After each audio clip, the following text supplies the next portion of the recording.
Hi guys, it's Chris with City Your Homestead. Happy Thursday. So, the last day to finish up that ham. So, what we're going to make today is ham and potato soup. So, the first thing I'm going to do, I know, I'm not going to keep you around for the whole thing, is we need to peel some potatoes. Now, if you don't want to peel your potatoes, that's fine too. I've canned with and without peelings. But I bought these potatoes just for making the soup. Well, I'm going to make something else with it at the end of the week too, but my yellow potatoes and stuff, I don't like to peel those because I like to eat them just the way they are. So now with potatoes, I should have had my thing over here to put all the peelings in, but anyways, we're going to cut these into chunks, about 1 inch. So, the difference with potatoes is, the reason I'm showing you this first is because, that's too big, more than 1 inch. Potatoes are loaded with starch. And if you want to can them, you can do that without, I could just put the jars right in front of me and fill up my jars and be done with it. But actually, what happens is that starch gets into your soup too. And keep this in mind when you're just making soup at home as well. Not just canning it, but making your soup. Let me show you already how this is. Hold on. And I don't have anywhere near enough potatoes out here, I don't think. Because we're going to make it in quarts.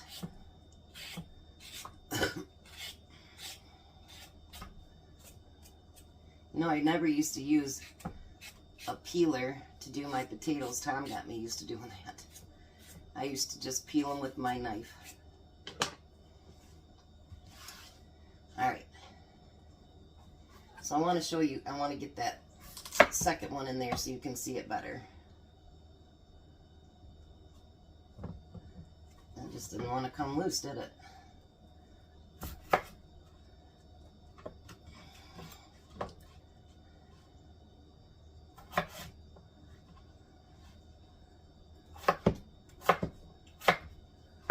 Alright, almost there, hold on. Because I'm sure y'all know how to cut up potatoes and all that good stuff, right? Alright. But I want you to look into the water. Do you see how that water already has a cloud on it? Yeah, the potatoes aren't the cleanest, but they have tons of starch on them. So whether you're going to can soup with it or can regular potatoes, whatever it is, I know you guys have been canning forever, know this, but I'm going to take those, excuse me, once they get, I get them completely peeled and cut, and I'm going to rinse them 3 or 4 or 5 times until it actually comes out clear, so that I've washed away all of the starch on those potatoes, because nothing looks worse than having a bunch of starch build up into your potatoes, whether you can them or put them into soup or what you're doing with them. So make sure you rinse them. And then if you're canning just plain potatoes, rinse them again when you open them up before you fry them or make anything out of, and get any starch that was left on them.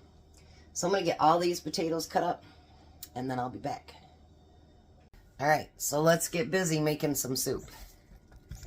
Okay, so the first thing I want to do is, I still have my potatoes in water, because you don't want them to turn dark. And if I have to cut up more, that'll be fine. I've got more to cut up.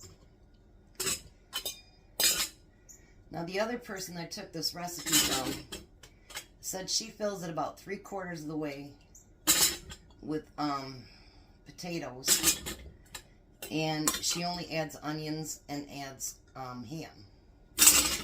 But I want it to have, I want to use up that ham, and I have the veggies left from yesterday, so why not use it all?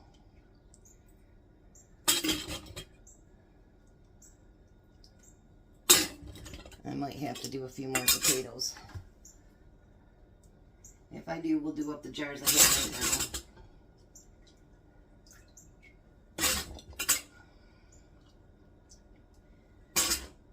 Definitely have to do some more potatoes.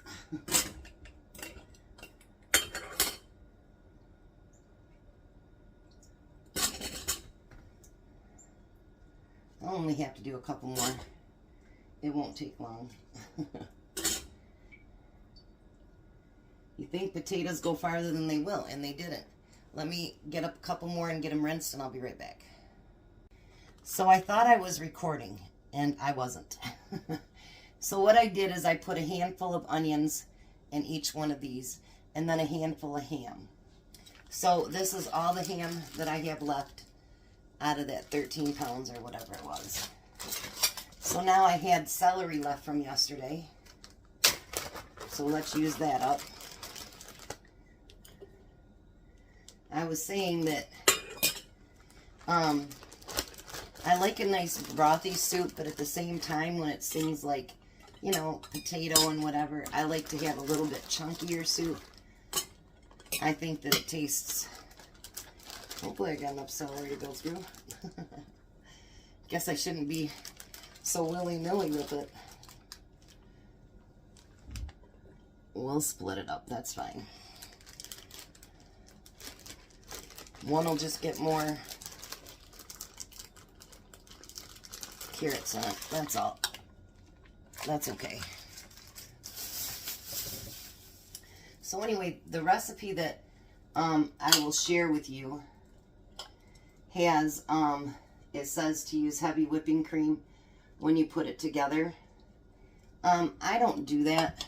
I actually use milk, and then I use potato flakes so that you can, you know, thicken it up. Because I don't always have, you know, like milk like that. So then we're going to put some of these carrots in there that I'm to finish using them up. I don't think we're going to have anything left from yesterday except for the ham. And there's probably enough there to do a nice casserole. So I'd say we did pretty good using up that 13 pounds of the ham. And altogether, 21 meals.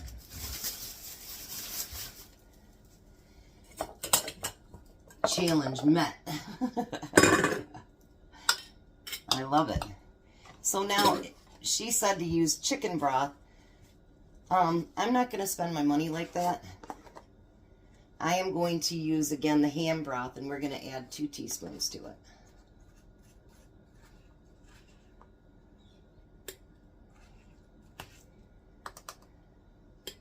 If you have stuff like this, you know, that broth, unless you've made some, that broth is now like $1.40 a jar. I mean, it's getting really expensive.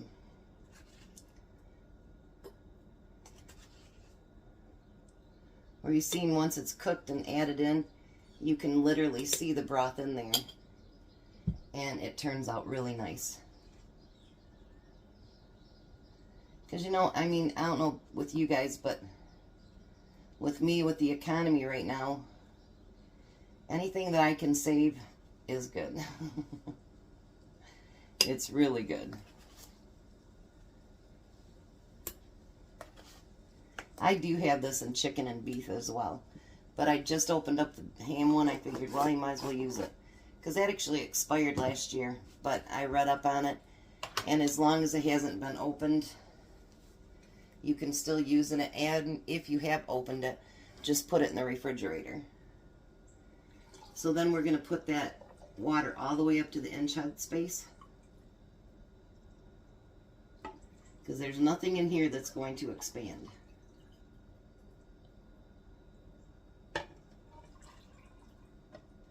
So you can use the entire 1 inch.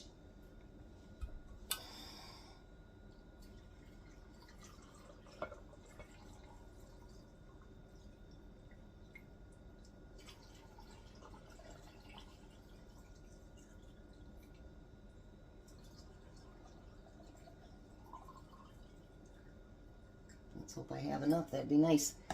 And I have to jump up and get more water, but...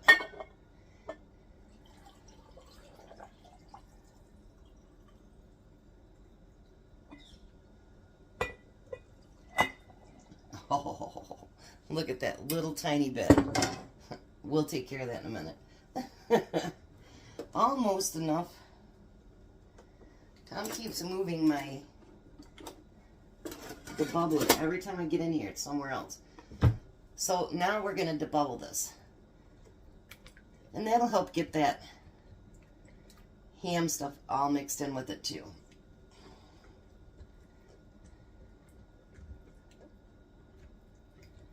So the only thing that you're going to see, and this is the broth, you're not going to see any of that starch from the potatoes, nothing. Because literally what I do is I put the potatoes in a strainer and I just let it, water keep going over top of it until I see no more anything coming out of it.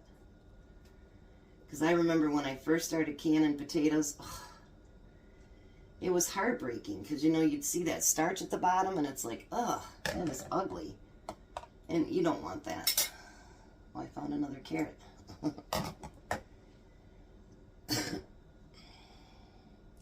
Now, I know potato time, I think it's like 55 minutes or something. I don't remember what it is, but even though there is potatoes in there, you still have to go according to meat time since the ham is in there. So you're still going to have to go 90 minutes because it is quarts. If you do this in pints, then it'd be 75 minutes.